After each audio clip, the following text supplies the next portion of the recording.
Hello, everybody. Welcome to TESOL 2250. Today, we're going to talk a little bit about world Englishes in this brief video. We're going to talk about Kachru's three circles of English users, and some benefits and some criticisms to this particular model. So in the mid-'80s, there was a debate as to, whether we should hold British English as the standard. There's one English as the standard, and then everything else is just a copycat. And a researcher by the name of Kachru argued the opposite idea, and that is that there are many different Englishes. And he labeled this what is now famous diagram of the three circles of English users. And so here in the inner circle, we see these are languages in which English is used as a native language by the majority of speakers growing up. So in the inner circle, we have, of course, the United States, UK, Canada, Australia, and New Zealand is the native language of the majority of speakers. And the outer circle, we have what we call the kind of post-colonial languages. These are generally Indian and African countries. And this is where English was used as a colonial language, but usually now it's used as a government language, or perhaps maybe a language for school. And so these are countries like Ghana, India, Nigeria, Philippines, Singapore, Sri Lanka, and so on. Now, on the outer edge of the circle, we have what we call the expanding circle. And this is where English is being used as a lingua franca. That is, it's not really an official language for a government, but it may be sort of an unofficial language that's used for trade and for businesses. And especially when, these countries do a lot of business with other countries and they need a common language, they'll often use English as a common way to interact with multiple different countries. And what's interesting about each of these circles is that the English that is used there is very different. It has its own grammatical principles and rules, and certainly no dialect is any less complex than any one of the other ones. So we want to think not so much as having just one English, but rather multiple Englishes going on at the same time. Now, the benefits of this particular model is that it kind of helps to explain the spread of English from these so-called inner circle countries to other outer and expanding circles. And it kind of documents the linguistic history of English going through a variety of different countries. It also really demonstrates the demographics of English speakers and the wide variety of English speakers that speak all throughout the world, some of which, many people may not even know about. However, there are a lot of criticisms to this model. One thing is that, perhaps unintentionally so, it kind of creates an unfair or inaccurate hierarchy of English.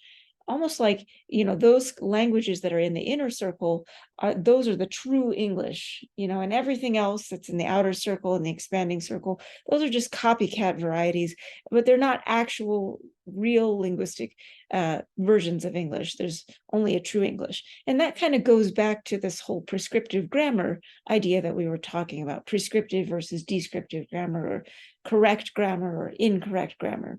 So, if you're somebody from a country that speaks in inner circle English, that often people like that will go to an outer circle or expanding circle country, and they'll hear the English spoken there and they'll say, that's not English.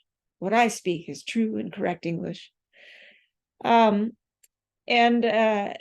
This is kind of reminiscent of what happened with British English versus American English and all of the other colonies that eventually developed their own dialects based off of British English. Right. At one point in time, we as American English speakers were in what would have been considered the outer circle or even expanding circle compared to British English. And that was often held as the one true standard. So really the same thing is happening just, 100 years later, to 150 years later.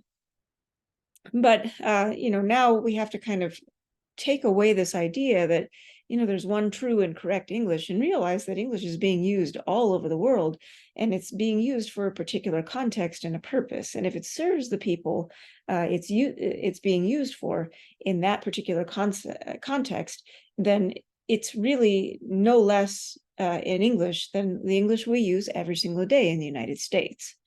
So we always have to remember that, right? Like, a language is only as good as the context and the people that it serves. If it can serve the context and the people, then it is a legitimate language, and it is no less complex than any other English or language that we might learn and use.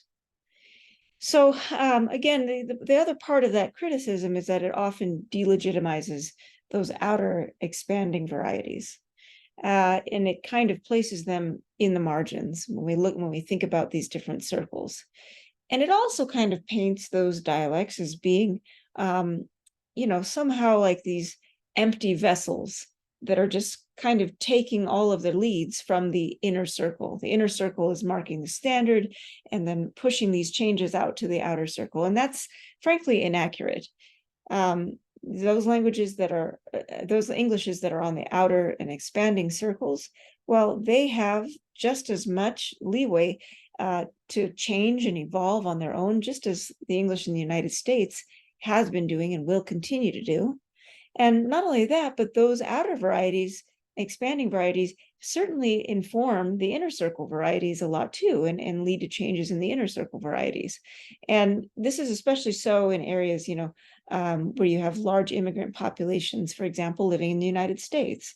Like, you would go to different parts of Southern California, where I came from, and you would hear Vietnamese English.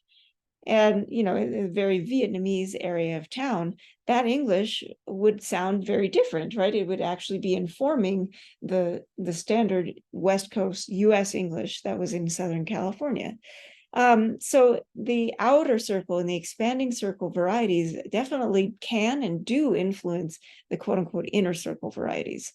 And just because something is in the inner circle, it doesn't necessarily mean it's better or more important.